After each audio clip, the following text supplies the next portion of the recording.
Climate Change is Class War, Global Labor's Challenge to the Capitalocene by Sabina Lawreniuk. Sorry if I mispronounce. Introduction. In August 2016, the International Global Congress in Cape Town heard a recommendation for one of its own working groups to declare a new epoch.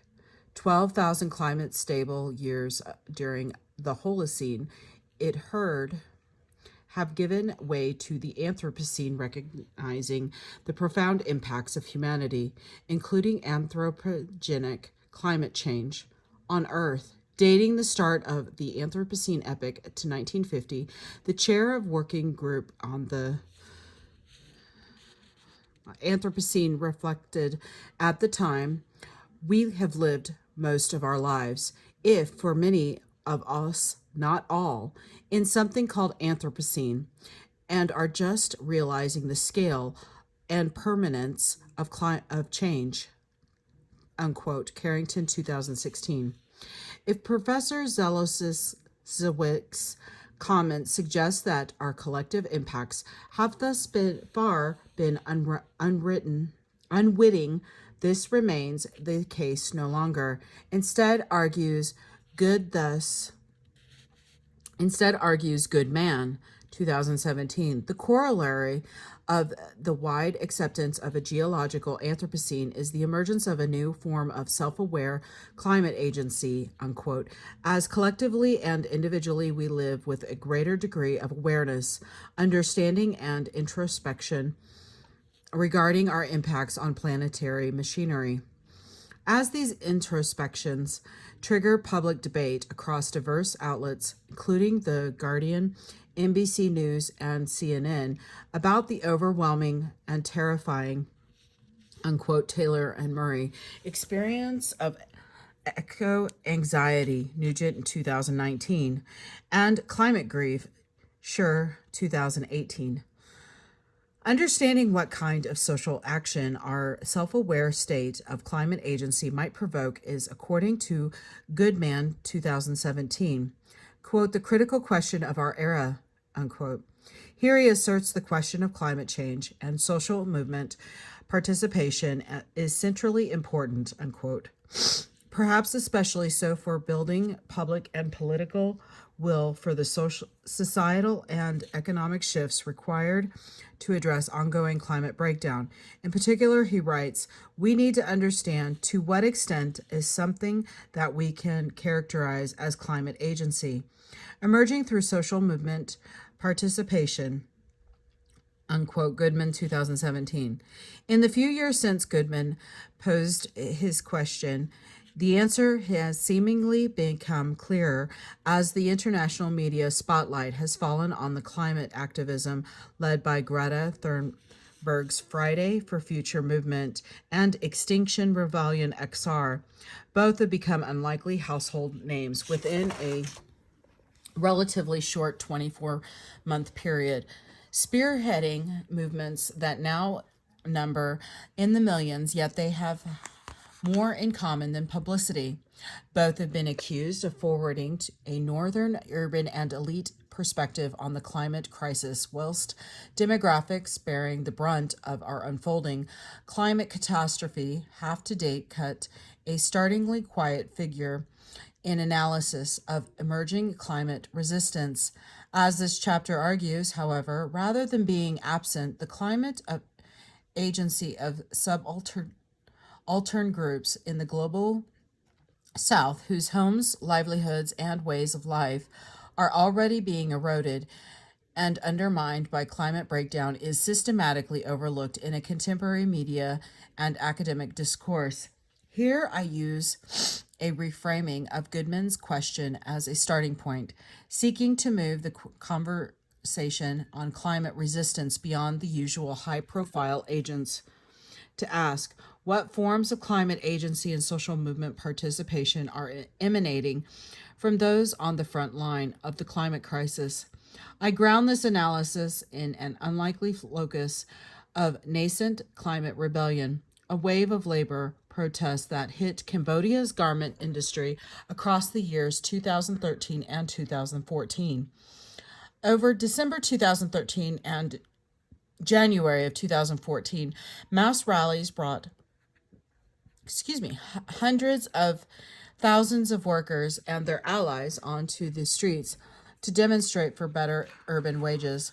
The demonstration took place at a charged moment in national mood. As electoral upsets and real wage deterioration converged to create a monument of heightened political and economic tension, Lawreniuk 2020, Arnold 2017, nonetheless, the simultaneous impact of concurrent severe weather shocks in 2013 has been overlooked as a trigger for the eruption of labor agitation. Although Cambodia's farmers are familiar with unpredictable weather patterns and events, severe floods and droughts that year propelled Cambodia to an unenvied status as the world's second most climate vulnerable country. Kraft, Exton, Junghans, Kirsten, and Hagen 2015, compounding the slower violence of climate breakdown already undermining agricultural livelihoods in Cambodia. Using testimony from workers and trade unions gathered in the years following the disorder that identifies the effects of the changing climate as a perhaps unlikely driver of worker mobilization, I draw on this context to show how the origins of the protest reflect a candid synthesis of labor resistance and climate agency in the South. In this understanding, climate agency refers to resistance enacted against the conditions in which labor takes place under climate change. Thus, it means resistance to climate change, not as global phenomena, but as it manifests in everyday livelihoods and through labor relations. Climate change shapes circumstances that are themselves resisted. That single level of removal does not invalidate the wider implications of resistance. To make this case, the chapter is structured in 4 further parts. The first section briefly reviews the literatures on climate agencies and labor resistance. Here I argue that the technocratic framing of the climate crisis in mainstream discourse, embodied as it is in the logic of the Anthropocene narrative, has contributed to the parallel rather than symbiotic development of these literatures. Instead, I propose the alternative concept of the Capitalocene, Moore 2018, as a better means to foreground the linkages between the crisis of the biosphere and the crisis of productive and reproductive work on the current conjuncture.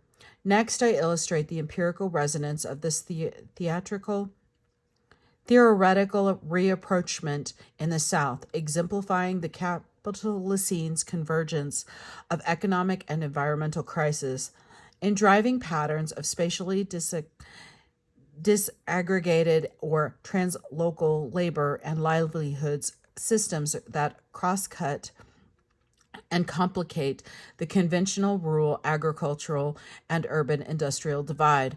Third, I adopt a nuanced reading of the 2013-14 protests in Cambodia's garment sector to show how translocal livelihoods have given rise to forms of translocal resistance and translocal solidarities that privilege neither urban, industrial, nor rural or agricultural conditions in their genesis.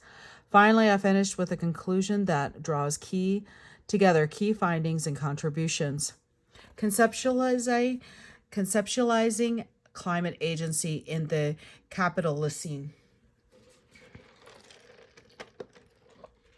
Since Goodman, 2017, first inquired about the extent to which something that we can characterize as climate agency is emerging through social movement participation, unquote, to answer this critical question of our era has become somewhat clearer. Within a relatively short period, there has been an explosion of interest in climate movements, heightened by the antics of global scale organizers such as XR and Greta Thunberg.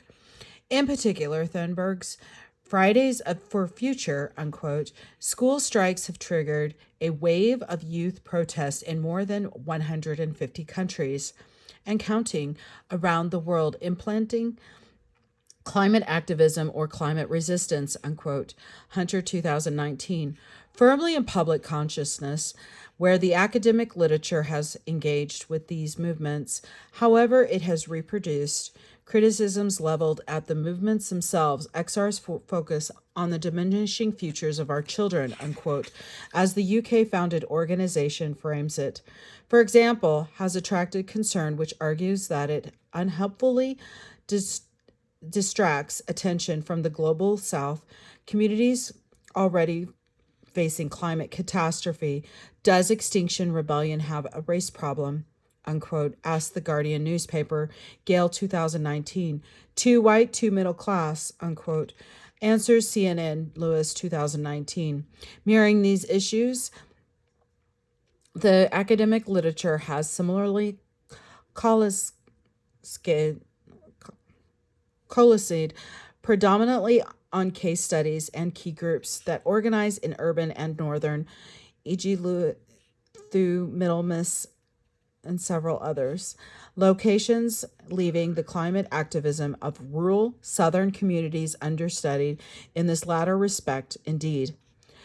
Though scholarship addressing these questions on social movement participation and climate change exists, the field undoubtedly remains, unquote, as it did at the time of Goodman's question, relatively underdeveloped, Goodman 2017.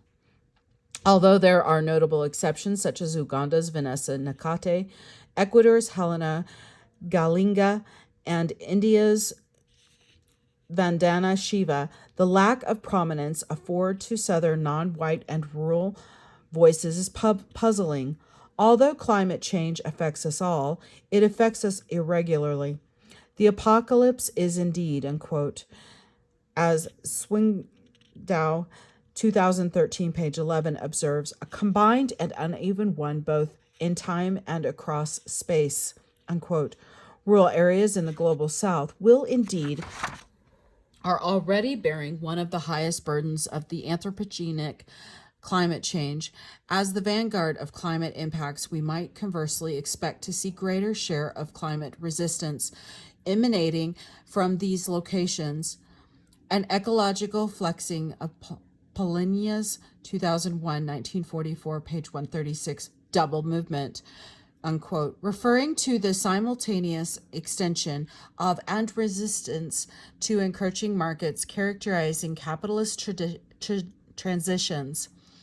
The issue, then, is whether the literature is overlooking existing climate resistance in the rural South, or whether that resistance is somehow being impeded in its formation. This north-south imbalance reflects a rural-urban divide also. Rural areas are viewed overwhelmingly as the passive recipients of the impacts associated with changing climate. Yet far less is said about the voices raised against such developments and degradations. Given the intuitive association between climate change and the rurality, this is startlingly consistent trait in the literature, yet it is not one characteristic of climate scholarship alone, rather in a set of mirrored shortcomings.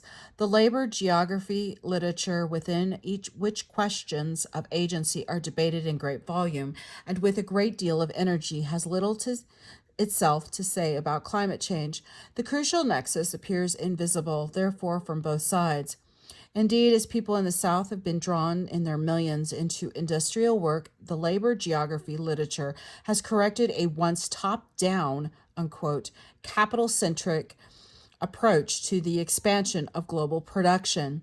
Here, the subdiscipline has performed crucial work highlighting the vital force of labor agency, showing how workers remake space through circuits of capital.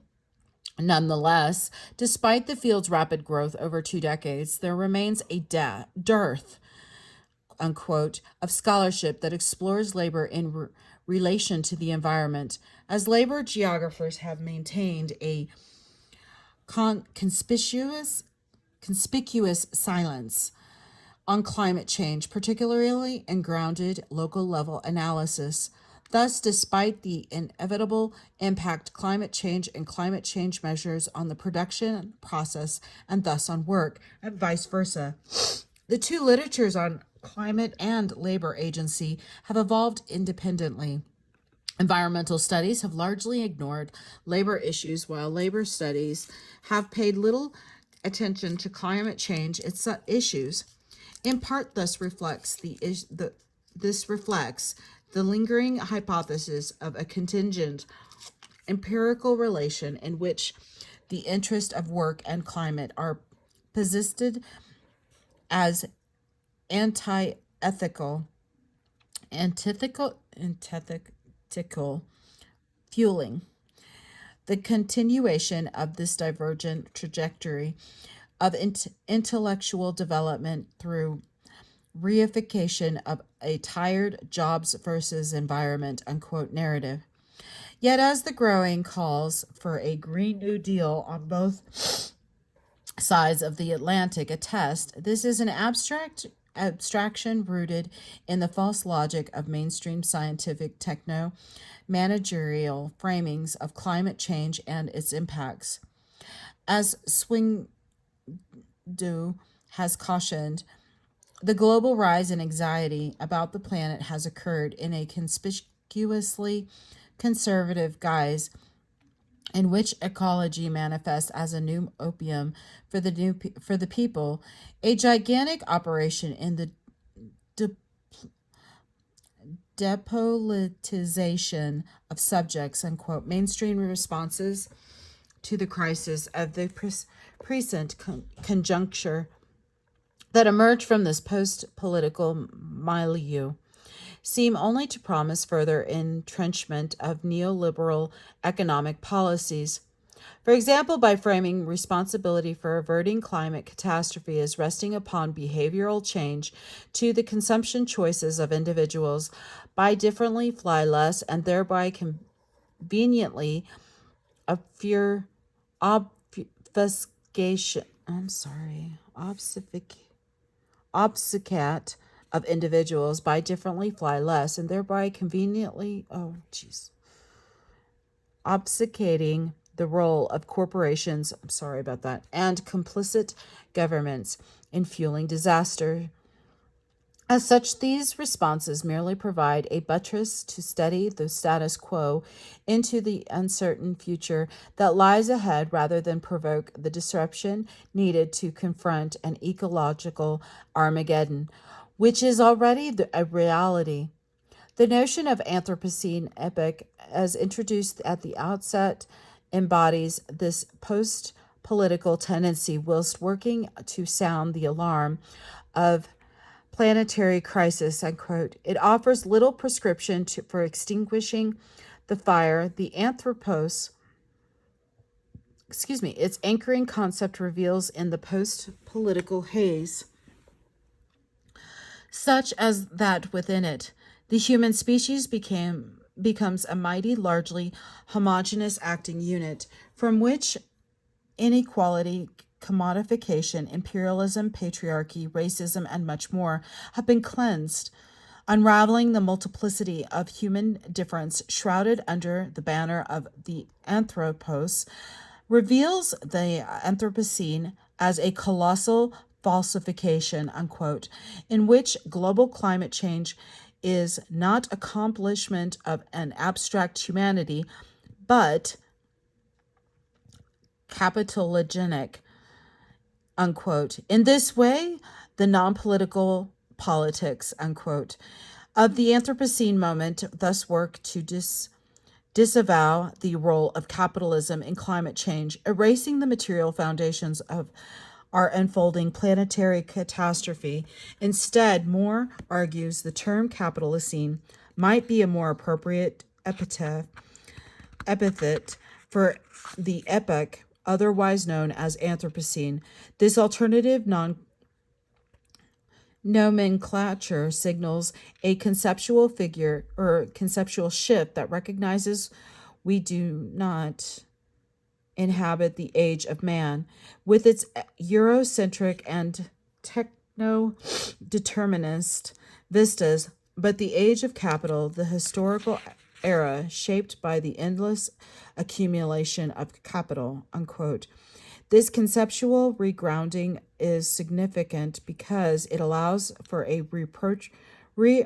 rapprochement of the two converging crises that define our age, acknowledging that the economic and environmental problems of the present conjuncture are constitutively joined, unquote. Indeed, the Anthropocene's insistence on a false binary between nature and society gives rise, as Moore describes 2018 page 269, to a kind of labor fundamentalism and nature fundamentalism, unquote. It is this essentialism that is reified in the so-called jobs versus environment dilemma.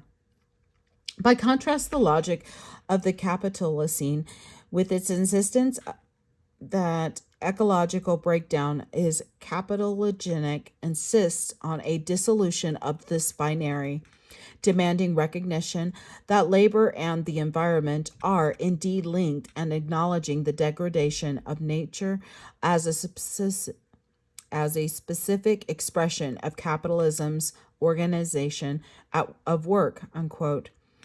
Given these interlinkages, the parallel conceptual development of the literatures on climate and labor agencies and geography requires bridging. Indeed, this is an initiative of not only theoretical but practical importance. As Moore contends to avert catastrophe in a world facing crisis on two fronts requires articulating a politics that links the crisis of the biosphere and the crisis of productive and reproductive work. However, whilst Moore laments that such a red-green synthesis is generally elusive in what follows, I identify the shoots of this union in the labor politics of the Cambodia's garment industry. Indeed, subaltern groups in the global South shoulder the heaviest burdens of the Capitalocene's twinned crisis, experiencing both extreme economic precarity and climate precarity, which hampers industrial and agricultural fortunes alike. In what follows, I show how the interacting influences of these twined crises shaped translocal systems of labor and livelihoods in the South. I then move to consider how these systems produce organic expression of translocal solidarities, where concerns about unstable livelihoods and an uncertain climate may find expression in subaltern labor politics. Beyond the rural-urban dyad, translocal labor and livelihoods in the Capitalocene. In search for an emancipatory rural politics in the South, Schoons et al. 2018 note that youth have been historically at the forefront of movements of progressive renewal and of new ways of doing politics, challenging authority as the vanguard of change, unquote. Given the intergenerational justice concerns that obscures the motives of climate resistors exemplified by the youthful mobilization of Greta Thunberg's army of school strikers and XR's concerns for our children alike. There is a particular impetus to look to youth as the vanguard of change, unquote, in the South, spearheading resistance against the ongoing climate crisis. However, as Schoons et al. 2018, page 5. Also observe the rural South, the hybrid functioning or authoritarian control of democratic and civil spaces can work to suppress autonomous political mobilization, co-opting or incapacitating potential youth agitators. Moreover, there are other factors at work here too, obstructing the potential of youth climate resistance in the rural South. Schoons further note that changing rural demographics and labor relations have been affected by, and in turn have affected the politics of the countryside, unquote, including the aging of the farm population, leading to an exodus of young people to work in cities or across borders.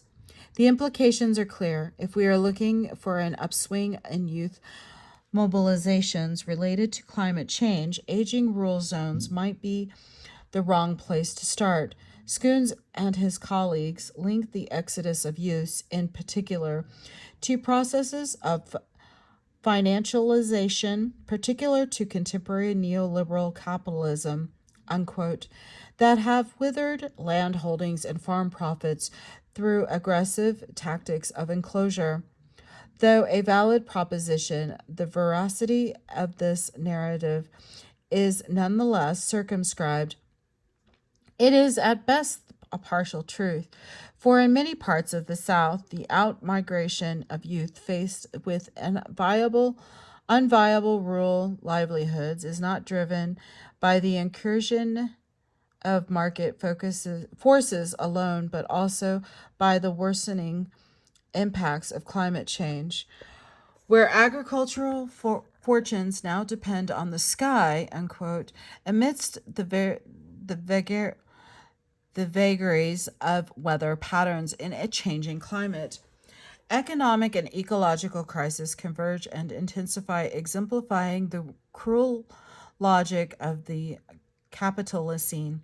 Recognizing the convergence of these twinned crisis is vital, as it appends a persistent rural-urban dyad that characterizes thinking on both climate change and labor.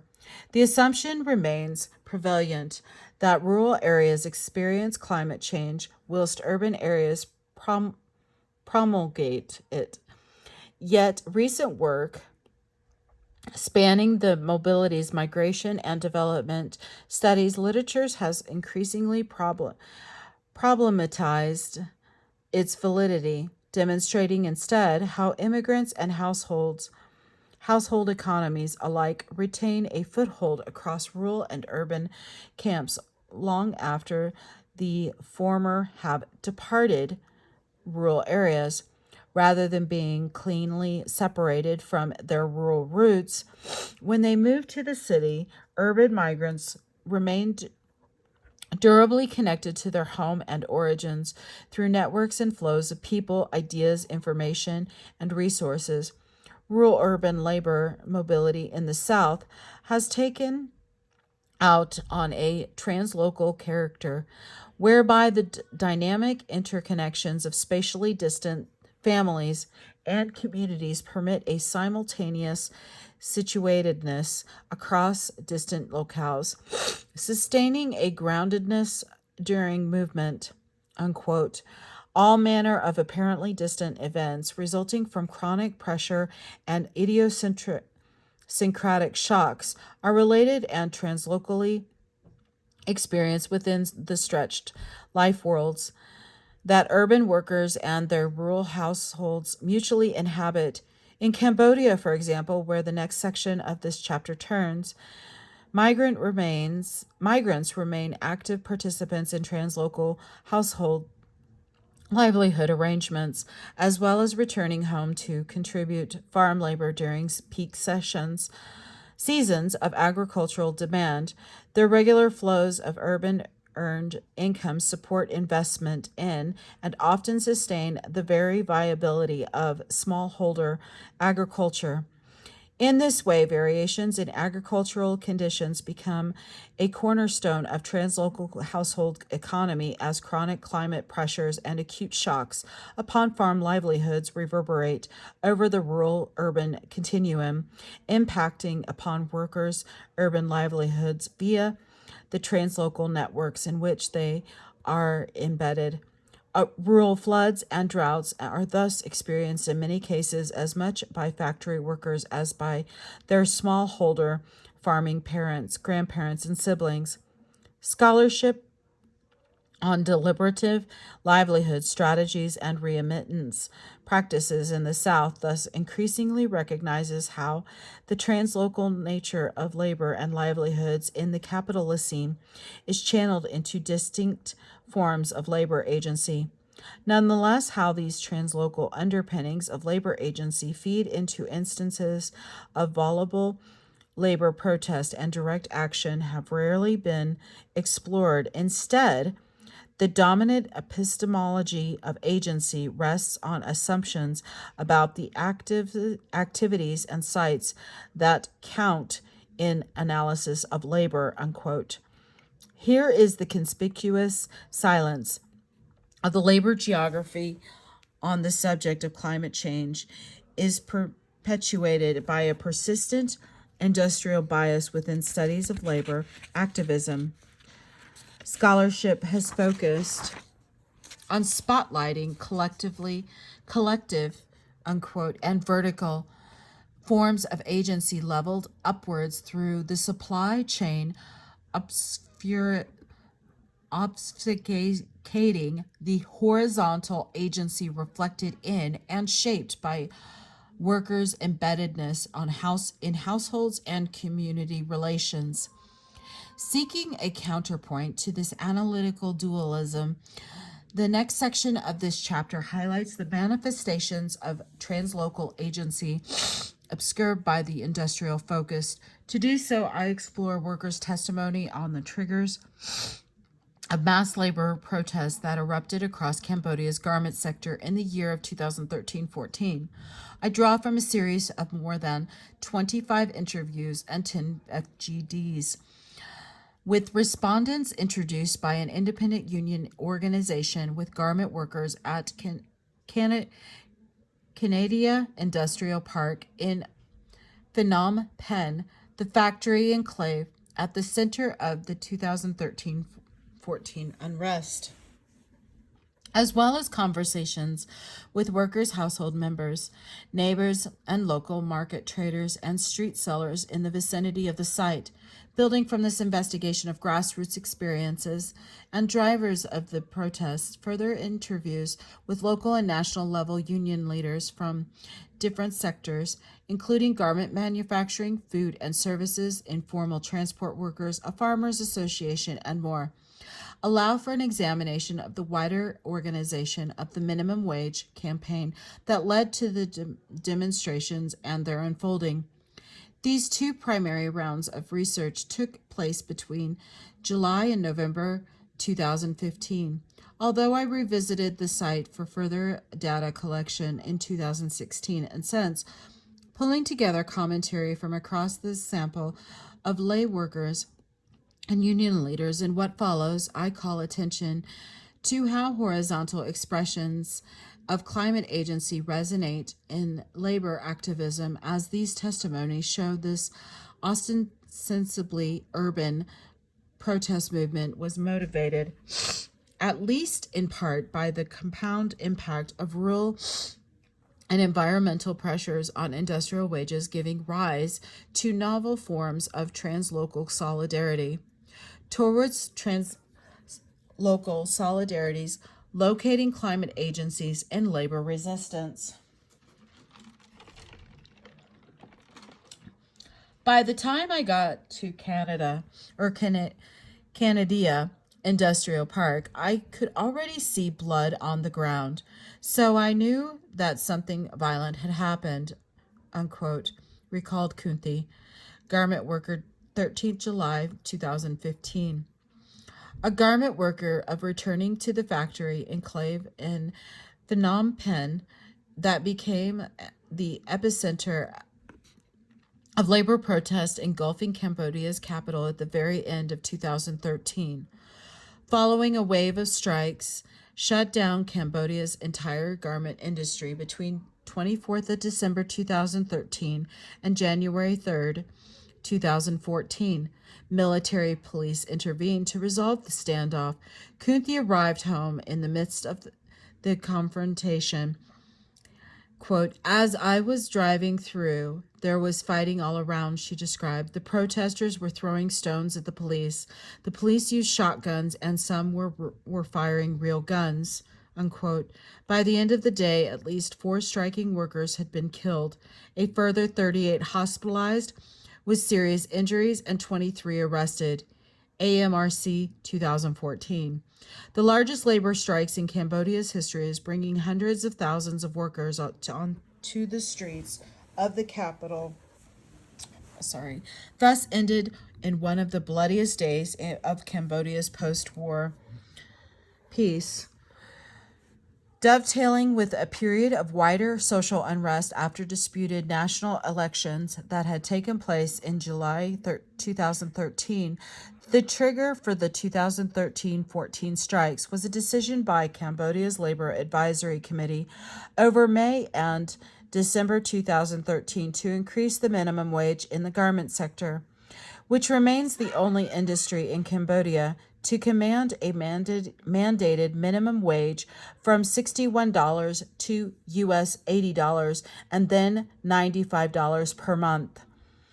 Although ostensibly an improvement to workers' incomes, the proposed rate of increase only restored real wages to those seen 13 years earlier. Arnold 2017. Over the same period that real wages had stagnated, consumer inflation rocketed, with food prices in particular ratcheting up to 147.7% between 2003 and 2015, set against an offer made by the opposition Cambodian National Rescue Party over the fractious election campaign to more than double the minimum wage for the sector to $160. The government's own ineffective increase sparked a tinderbox of pent-up frustration from workers over a decade of stalled livelihoods and life chances. Nonetheless, the scale to which the strike action spread in a short period after igniting on the 24th December 2013 was more remarkable for its apparently spontaneity. An autonomous strike by rank-and-file workers who initiated actions and participated in them without instructions by union federations. Though scholarship has highlighted the twin convergence of both national political crisis and microscale urban economic contraction that propelled the general strike of 2013, there is a third often overlooked catastrophe that occurred that year. Fanning the flames of unrest, this final crucial crunch came in the form of ecological catastrophe where a severe monsoon season, which induced heavy rainfall and widespread flooding throughout a country that was still recovering from the damage of the previous year's floods, unquote, tilted the already precarious balancing of translocal livelihood systems further towards the precipice of collapse. Cambodia's farmers, in a nation acknowledged as among the most vulnerable countries, Ministry of Environment 2016, to climate change, weather wide-ranging climate shocks most years. However, the compound impacts of 2013's floods were so unusually severe as to drive Cambodia to an unfortunate second place in the Global Climate Risk Index's annual ranking of countries most affected by extreme weather events, CREFT ETL 2015. By contrast, Cambodia had ranked a relatively low 65th in the preceding year. Thus, whilst discussions over the appropriate minimum wage for the sector focused on calculating living wage levels to meet the consumption needs of individual workers and their immediate nuclear households, With the Ministry of Labor's own calculated living wage range for 2013 of 157 to 177 study, statistically glossed over in its own offers, a crucial dimension was missing. The strain placed on workers' urban incomes that year and others from the stuttering agricultural livelihoods of rural-based family is as is often eluded in this estimations of outsiders. As much as 50% of workers' salaries are remitted elsewhere immediately upon receipt, sent to aid rural families in smoothing over consumption needs and investing in agrarian inputs, leaving urban workers to subsist on far less than most realize or imagine possible. This remitted amount is not fixed but fluctuates according to shifting axes of poverty, need, and want on both sides. When garment orders slow or overtime is scaled back in the home village, they adapt and spend very little, unquote, in turn. It is a system that helps to account for the vagaries of income on both sides, but the price of flexibility is greater for some than others.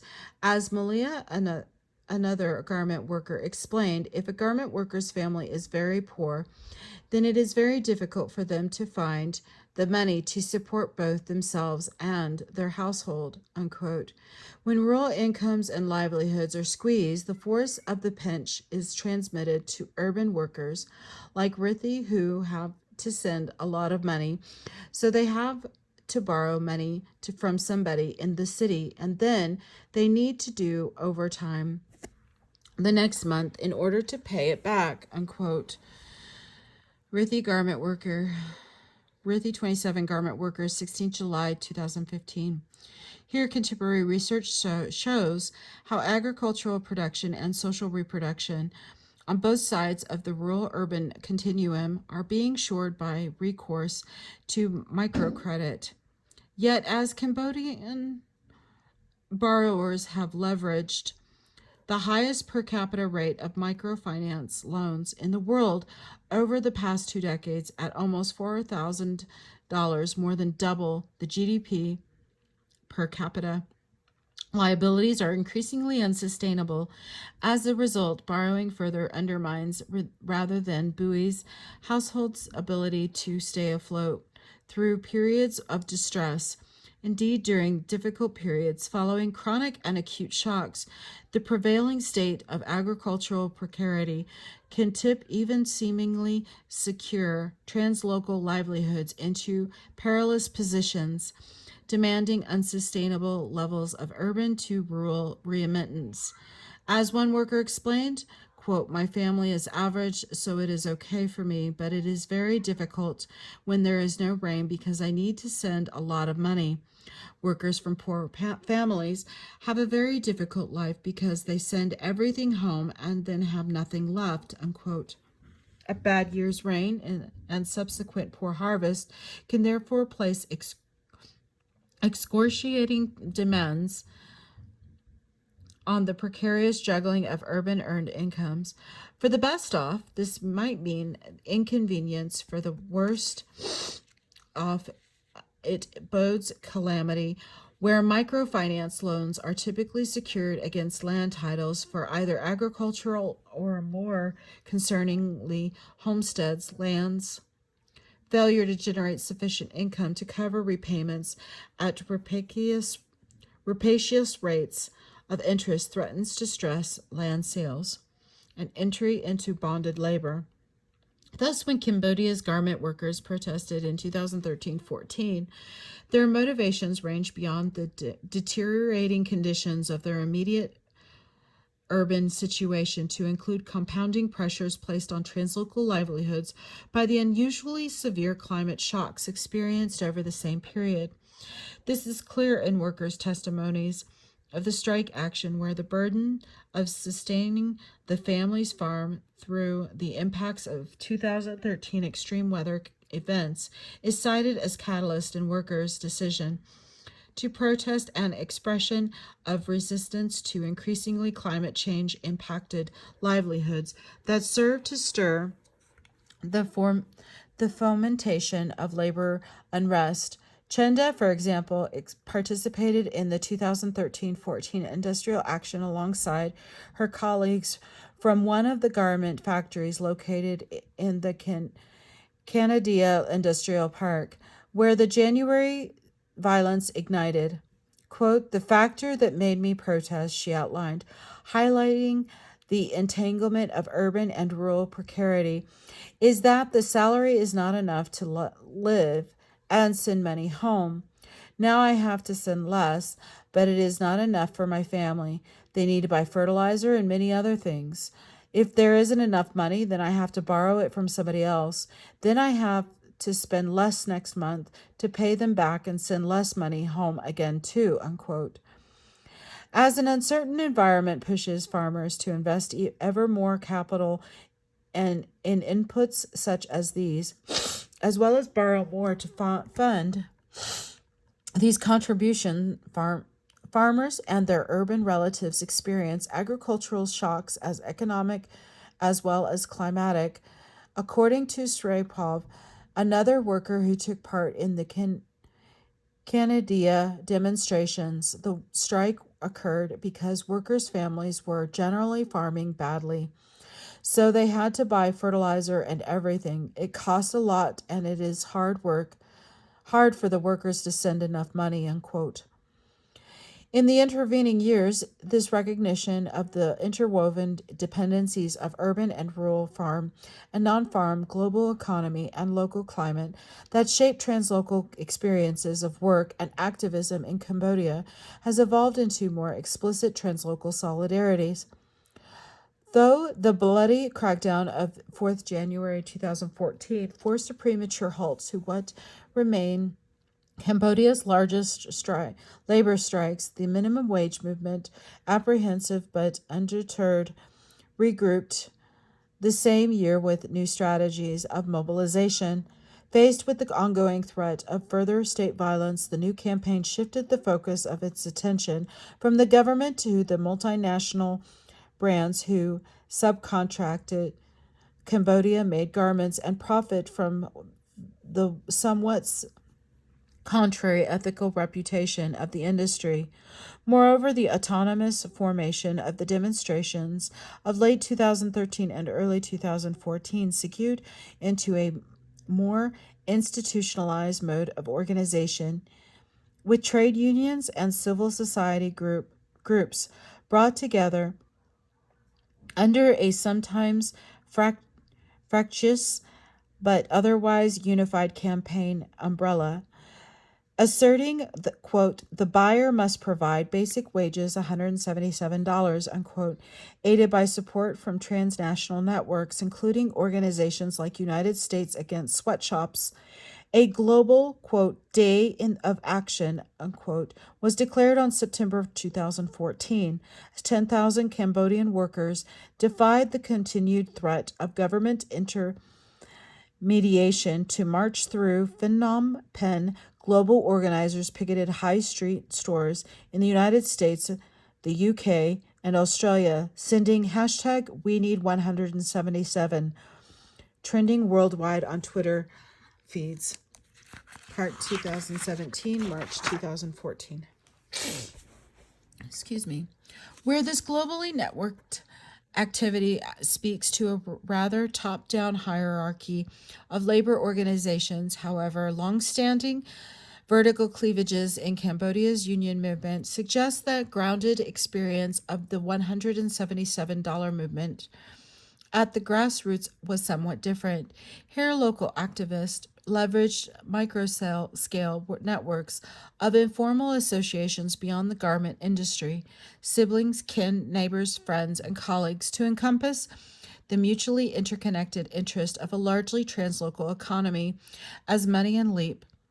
Both garment workers asserted at the time of the strike, quote, all of the unions joined together to do something for the general benefit of the country, unquote, Rather than protesting for the garment industry alone, we were protesting for the whole country, unquote. From factory floors to rice fields. In acknowledgement of this, workers explained rural families and communities urged their absent members to turn out in numbers for the strikes. In Kandal province, a rural zone that surrounds the capital, Phnom Penh, farming households like Thais confirmed, quote, I encourage all of my children to participate in this campaign. I don't worry about the violence because this campaign is for everybody, the whole country, unquote. The role of the rural community is very important to the garment sector union movement because 95% of families never say no to their children when they ask to join this campaign. The only ones who do are a very small number whose living conditions are better already. They are just waiting to get the benefits of change and better salaries from somebody else's work. Moreover, deepening the significance of translocal ties, farming families in many cases move beyond encouraging participating, becoming mobilized themselves within the $177 movement. In the 2014 round of action, farming collectives were among the most ardent supporters of the second wave of protest activity, recognizing that the success of their own agricultural livelihoods depends on urban labor. In Kandal province, a community leader representing members of the Coalition of Cambodian Farmer Community, essentially a union of smallholders, explained, it's different from the past. In the past, only one member of the household would work and everybody would be provided for. Nowadays, everybody works, but it's still not enough. Remittances from factories are important, but it's not enough for people here to live. Born Community Leader, 1st October 2015. The development of these horizontal linkages reflects the diverse triggers of the $177 movement and its antecedents, triggers that ranged beyond the traditional concerns of the labor movement to articulate the frustrations of broader and intertwined societal, economic, and ecological threats. This wave of labor antagonism was co-produced by rural agents and climate anxieties, reflecting and shaped by Cambodians' labor recursive entanglements in rural ecologies and livelihoods under siege from environmental breakdown. Conclusion. It has been less than 2 years since Greta Thunberg initiated the first of a series of, quote, school strikes for climate, unquote, picketing alone outside the Swedish Parliament building in Stockholm in August of 2018. In the intervening period, Thunberg's movement has spread to more than 150 countries, mobilizing millions of youth and establishing the teenage activist as an unlikely household name around the world, coinciding with the global rise of other movements, including Extinction Rebellion, founded in May of 2018 and launching its, quote, Declaration of Rebellion in the UK's Parliament Square in October that same year.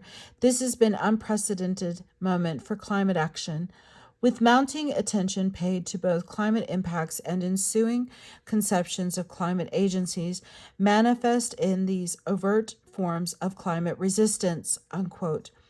Nonetheless, despite the combined and uneven march of planetary catastrophe, those stationed at the current front line of climate breakdown often cut a startlingly quiet figure in such analysis. Noted among the more perverse injustices of the climate crisis, for example, is that, quote, the people who are suffering from these impacts are least responsible for their plight, unquote, where the effects of climate change, quote, disproportionately affect low-income countries, unquote, and communities, increasing the burden of those in the global south, yet whilst carrying truth. Such framings are liable to render subaltern classes as passive victims of the climate crisis, beholden to its effect but bereft of any capacity to shape, contest, or avert it. Indeed, these narratives find muted expression in the conspicuous absence of Southern voices and the rural poor. In particular, the nascent conceptualization of climate resistance, which has focused instead on the deliberately noisy headline and attention-grabbing activities of urban northern elites. Beyond these high-profile distractions, however, some of the difficulty in locating the agency of subaltern groups lies partly with an overly narrow conception of climate change and its impacts, whilst an indebtedly grave concern for the natural environment. Climate change is also an economic labor issue, yet this fact is obfuscated by the dominant technocratic inclinations of climate change debate. Such, quote, non-political, even anti-political tendencies are exemplified in the logic of the Anthropocene, which cleaves society and politics from natures in its exposition of climate change as the undifferentiated impacts of homogeneous Homo sapiens on a disaggregated biosphere. In this chapter, therefore, I suggest that the concept of the Capitalocene can help us better frame processes of environmental breakdown in terms of the structures of labor and capital that shape them, whilst previous work on the Capitalocene, Moore 2018, has laid theoretical foundations and imperatives for bridging both understanding of economic and ecological crisis and their lived resistance. Proponents still muse how this union might manifest in practice. Here, I further suggest that adopting a translocal perspective on working lives and livelihoods in the South can enlighten understanding, demonstrating how local labor protests of various kinds may also be read as protests against the pressures of any inequities of global environmental change. To exemplify this, the chapter offers a re-examination of the context that triggers for industrial strikes in the Cambodian garment sector. It highlights the compounding role of climate shocks and the slower violence of climate crisis as it interacts with an increasingly precarious, commodified agricultural context in driving, sustaining, and invigorating this ostensibly urban protest activity. In doing so, the chapter contributes to debates on the Capitalocene, demonstrating the value of forging connections between labor, geography, literature, and literature concerning the nature of environmental agency and resistance. Indeed, returning to Goodman's question, asking to what extent climate agency, unquote, is emerging through social movement participating, the answer is that the climate agency is already evident and urgent in even those spacious, hitherto under-acknowledged as likely sources of resistance. Away from the spotlight of the urban global north, the elusive red-green synthesis finds coherent articulation in a subaltern politics that intuitively links the crisis of the biosphere with the crisis of productive and reproductive work of the Capitalocene. This is the end of Climate Change is a Class War. And here are the notes and references. Thank you.